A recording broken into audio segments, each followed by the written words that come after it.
Discover solutions to issues that affect your family and professional life with practical information to help you get past life's adversities. Take a proactive approach to power up your life with Rosalie's expert resources.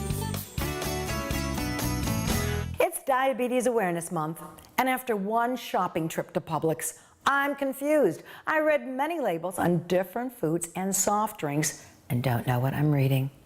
So how do we know what sweeteners are safe and what we need to cut back on, and how we can incorporate treats into our daily lives? To shed some light on the great sugar debate is Dr. Melina Jampolis, internist and board-certified physician nutrition specialist, and Zevia CEO Paddy Spence, who cut sugar out of his life and then created a beverage company. Good morning to both of you. Good morning. Good morning. Dr. Jampolis, there's many different terms on labels and different theories.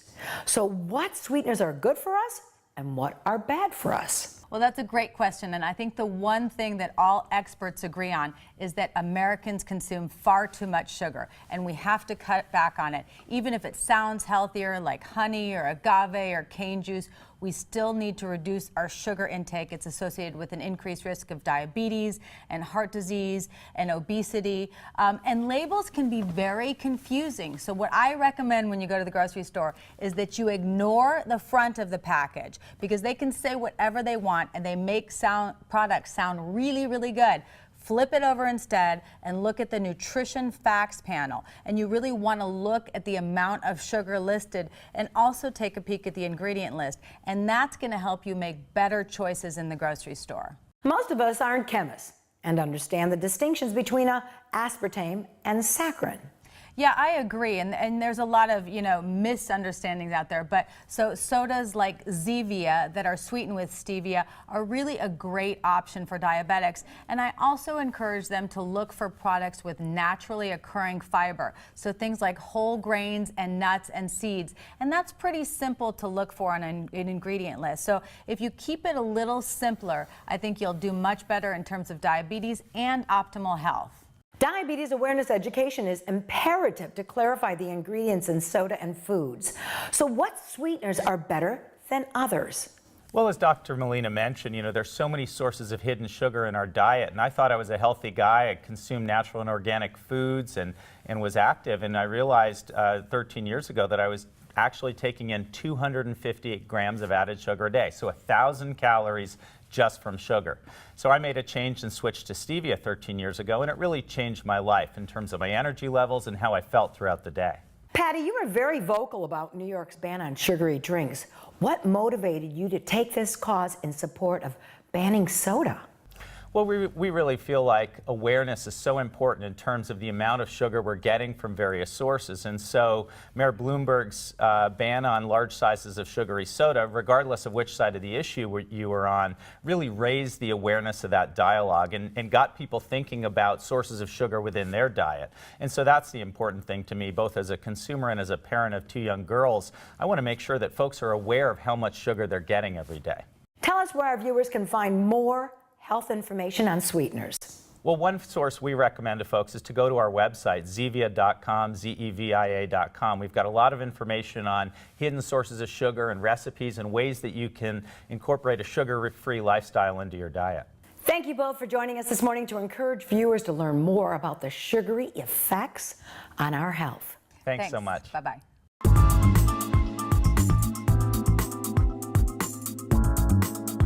100 million Americans are partially or totally disabled by chronic pain, which limits everyday routines, including their ability to work, cultivate relationships, and maintain financial independence.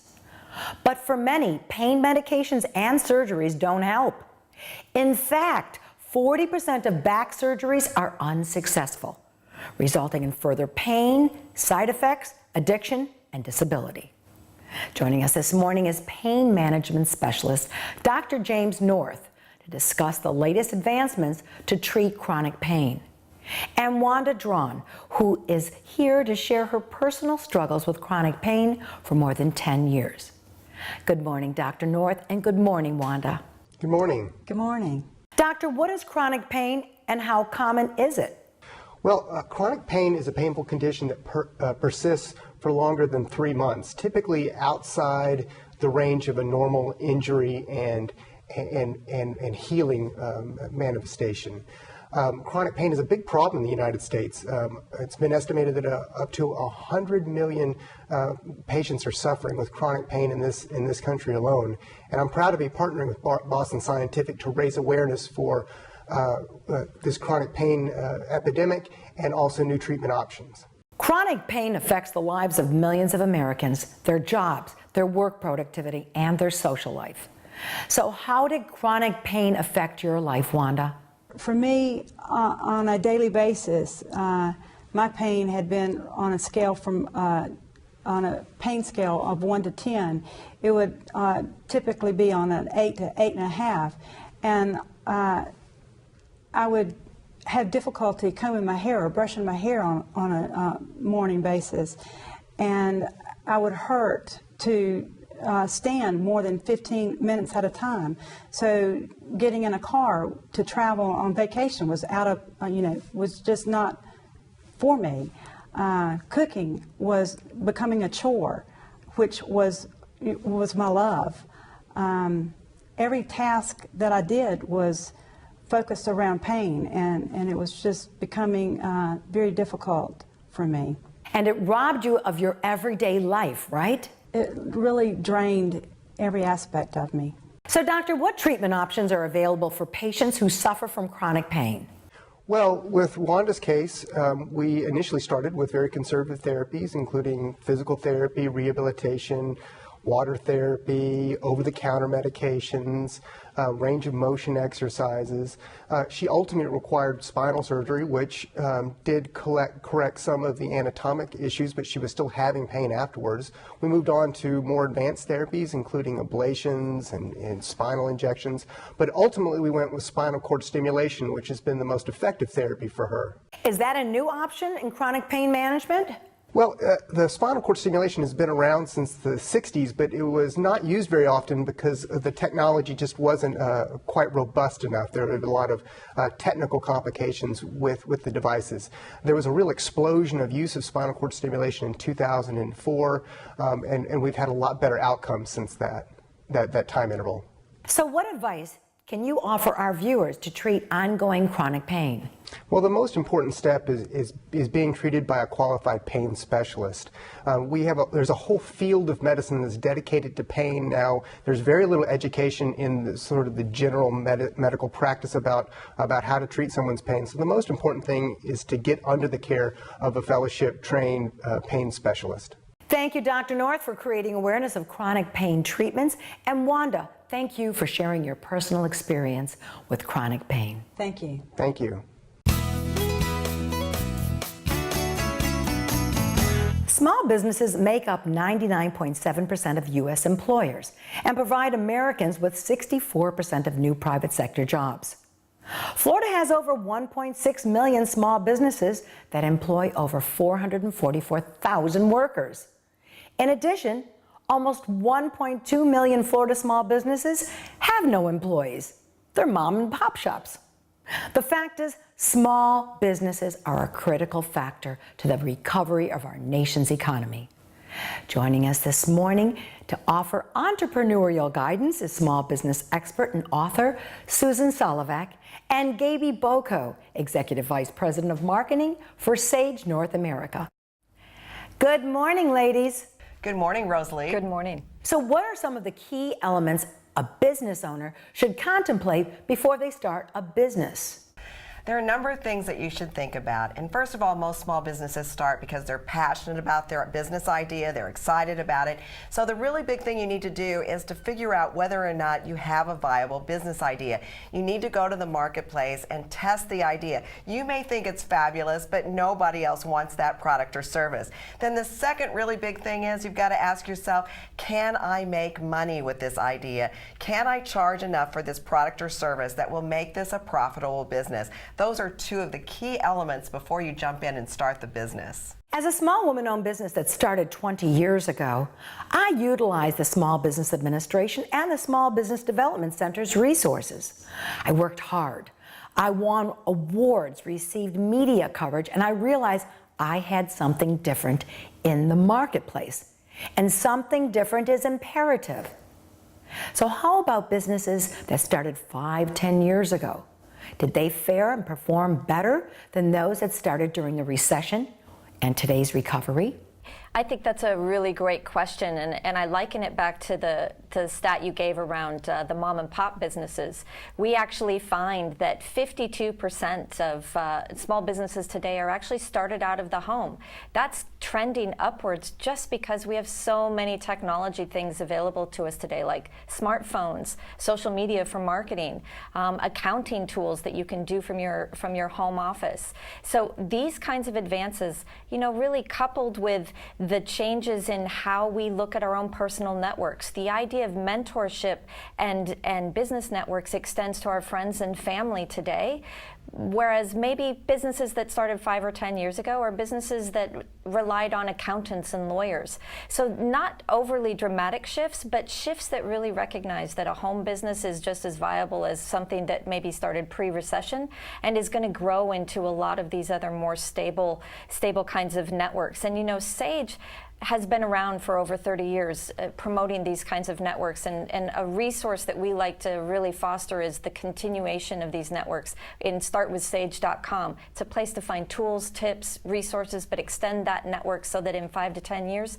you're not necessarily out of your home alone, you're out of your home and thriving. We all know someone who has a unique talent. They call it a hobby. They always talk about starting a business and making some money, but they never follow through. So how does a person make that plunge and jump into the boiling hot water and bank on the success of their new mantra, which is, I can do this? Right, exactly. Like you were, Rosalie, a risk taker. I think the big thing is a lot of people who have those kinds of hobby businesses often start those businesses on a part-time basis. So they keep their day job, so to speak, and then they put the commitment into seeing and testing the waters to see if they can transition that hobby into a real business. A couple of things to consider, though. One is your joy factor. Right now, you love that hobby. It gives you a great deal of enjoyment. But if you did that as a full-time enterprise, would it become a chore? Would that commitment to that hobby that you used to enjoy be a turnoff and not be fun anymore? So you need to consider your joy factor. And then I'm going to go back to the pricing. A lot of people have hobbies that if they took it to market, they really couldn't charge what they need to make in order to make money. I have a friend who does great needlepoint, for example. People are always saying, will you do this for me or that? It takes so many hours to do that by the time she got the money that she could get for the project, she'd probably make about 10 cents an hour. So you really need to understand your pricing and your profitability. Starting a business can be fun and give you all the freedom to raise your kids or be a caregiver. But when you identify your personal challenges, how does that factor into being a good entrepreneur? I think most people starting their businesses don't really recognize the amount of time that they are going to have to put into it. So I think it's recognizing how much time you're going to devote to your business and how much time you are going to devote to your personal life, because that work-life balance can be really challenging. But, you know, again, and from that Sage study, you know, a lot of entrepreneurs and small business have found that that is one of the hardest challenges, but about half of them have actually discovered that they can be profitable within the first 6 months of starting their business. So find that balance, and I think that you'll be able to succeed. What are some personality traits that make up a good entrepreneur? There are some definite personality traits that make an entrepreneur successful. I always say you have to have the right stuff, and not everybody is cut out to be their own boss, and there's nothing wrong with that. But you do have to be a risk taker. You have to be able to push the envelope. You have to be a self-starter, because there's nobody there to get you up and get you motivated in the morning, especially as Gabie was saying, 52% of small businesses operate out of their home. Lots of distractions in your home, as I'm sure you experienced, Rosalie, when you started your business. So you have to be that self-starter, and you have to be a real people person, because you've got to be out there selling constantly. You are the business, and you have to be able to sell yourself as well as your product and service. Ladies, thank you for joining us this morning and offering some sage advice to our Florida entrepreneurs. Thanks, Rose. Thanks. If you own a home business and need some of the latest tech products to keep your life running smooth, well, the holidays are right around the corner. So if you need a gift for a business associate or just a big kid like you who loves techie gifts, listen up. Emmy Award-winning technology expert Katie Linendoll is here with Katie's list of great tech gifts for grown-ups. Good morning, Katie. Hi, good morning. Always love speaking to you. Tell us what tech gifts can help secure our home, whether we are there or not. Let's start off with talking about the smart home. A lot of people talk about different technologies that can really make their home smarter, and for good reason. This is the Nest thermostat, and what's awesome about this is it actually allows you to save up to 20% on both your heating and cooling bills. Now this thermostat, you just use it for about 1 to 2 weeks. It'll start learning your preferences and it'll start programming. The cool part about it is built-in activity sensors that actually tell if someone's home. You can control it wirelessly from your smart devices, and at the end of every month you can take advantage of monthly energy reports to see how you're doing. And if you're doing a really good job, it'll actually give you these little green leaves, so it's fun to you earn points really for being energy efficient. So the Nest thermostat, nice little cool option for the modern home. And then moving right along too, for me, as an IT computer girl, I have to give you a very practical option, because a lot of people, as we head into Black Friday or Cyber Monday, we're doing that online shopping or we're online banking now more than ever. And this is Kaspersky's Internet Security Multi-Device. Now this is going to protect up to 5 devices at one time. So whether you're on a Mac or a PC or an Android smartphone and tablet, it's got you covered. And the good part about it too, Rosalie, is it's not going to slow your computer down, which is sometimes a problem you run into when you're protecting your devices. So great little option there, Kaspersky Internet Security Multi-Device. And I know your coffee machine, if I'm correct, has broke recently. Am I right? Well, this is like the all-in-one intelligent coffee making unit, and it doesn't just make you multi-strength coffee at the touch of a button. It also can make you cappuccinos. It will froth your milk. It's the Jura Impressa F7, and again, perfect all-in-one intelligent unit, and it's going to clean itself. It's energy efficient. I got to tell you, I am super picky about how I start my mornings. I love a really good cup of coffee. This one is going to keep you absolutely impressed. And keeping the innovative but practical gadget options rolling. This is Toshiba's Satellite Click, and it's an all-in-one versatile unit, 13.3-inch HD touchscreen, also beautiful graphics. And when we talk about speed, power, and efficiency, you want that really good processor. Might sound very nerdy, but very important. Inside here, a powerful AMD accelerated processor, great for boosting your productivity and amplifying your entertainment, whether you're watching videos, whether you're looking at all those photos, and it has all the ports that you need for work or for play. Toshiba's Satellite Click 2-in-1 detachable PC. And last but certainly not least, of course, you can do so many things around the holiday season with a fantastic all-in-one printer. Nowadays, you can't have a printer that is not wireless, so you want to be able to print, copy, fax, and scan. And if you're like me and you have your iPhone and you want to print directly, you can actually print directly using AirPrint-enabled devices like your iPod Touch, your iPad, your iPhone, and print directly to the printer wirelessly. Also, if you have an Android device, it's got you covered there too. So we talk about using an awesome printer around the holiday season for recipes or for photos or for greeting cards. HP Envy 5530 all-in-one web-enabled printer has you covered. So a little bit of something for everyone, for those practical gifts for grown-ups in your life. How about those families who love taking pictures and making a holiday card of the image? Oh, absolutely. What's cool too is actually HP has this option. It's called 2 Smiles. Now you can't just print a card. You can actually print a card with a gift certificate in it from really cool retailers. So imagine not having enough time and you're like, I forgot a gift for so-and-so. You can actually print it instantly right from your printer and have a little retail card with a gift card in it. So where can we learn more about adult gifts for the office or home? Yeah, so I know I just threw a lot at you. So a website to point you in the right direction of all these gadgets. You can go to thunknews.com/gifts for grown-ups. Thanks, Katie, for introducing some big kid tech gift ideas. Are you happy with your day-to-day banking experience?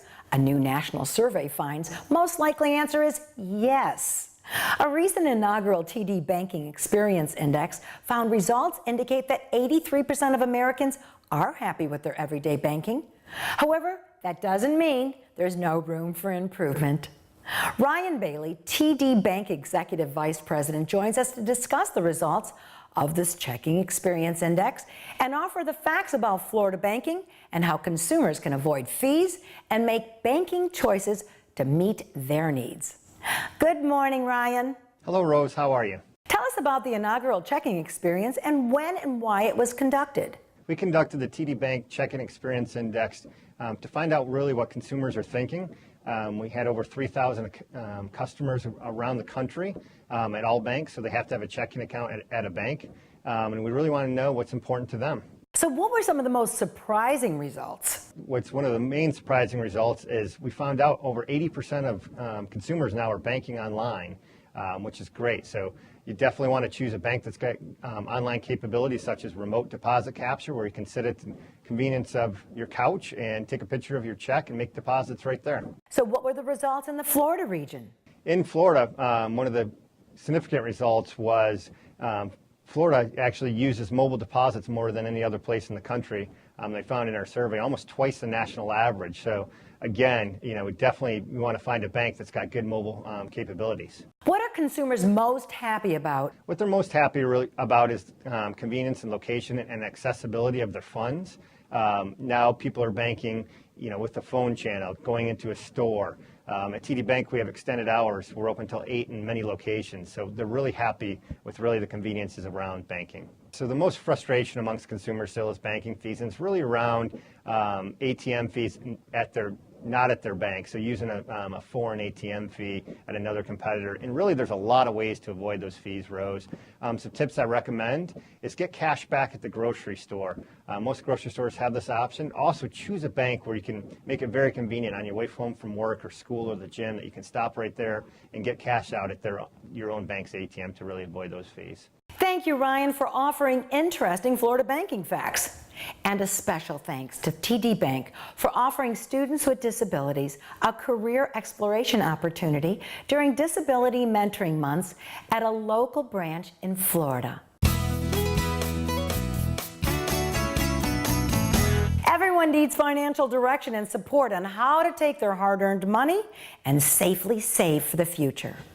During Disability Mentoring Months, TD Bank in Boca Raton hosted an event for high school students with disabilities that were interested in banking as a career. Another mentoring site was our friends at the VA Medical Center in West Palm Beach.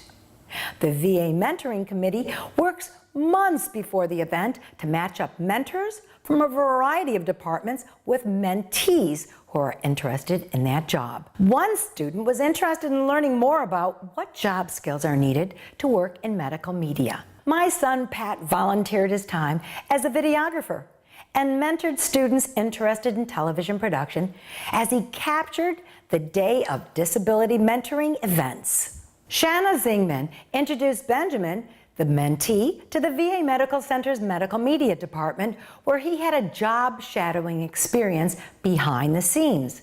He learned the many job skills needed to work in the department. We'll be able to use video to talk with each other and to do for education purposes.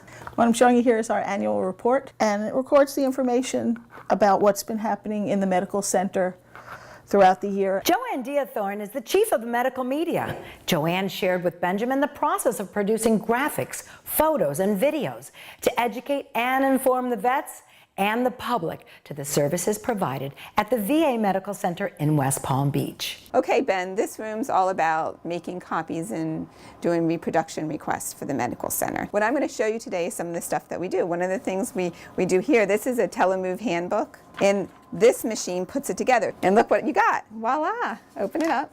So now you've got 2 pages. Instead of stapled in the corner, you have it in the center, and you've saved paper. All right. What this plug does is it sends a signal to my pack over here that controls these lights. When I take a picture of you, so you're going to stand there.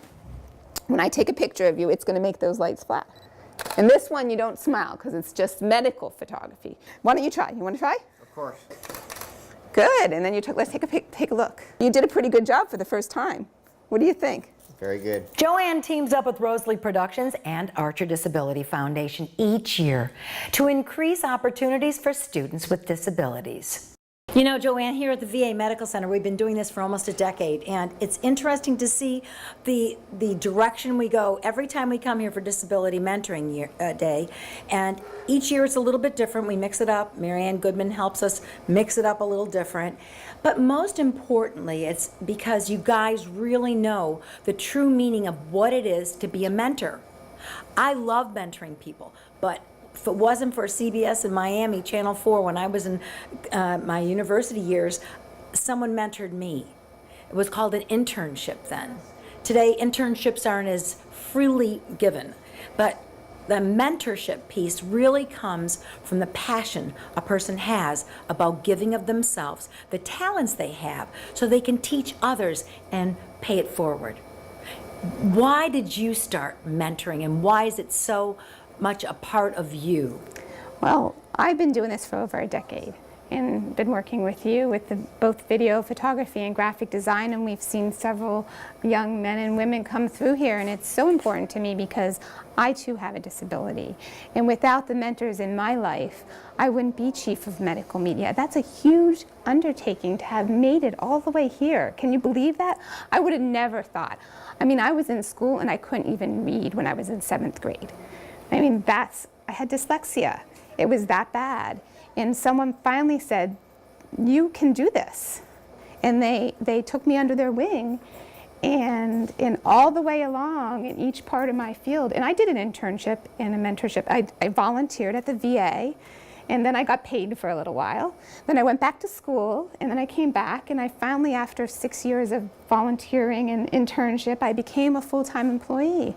And then I transferred here to Florida, hoping to eventually become a chief, and I became a chief.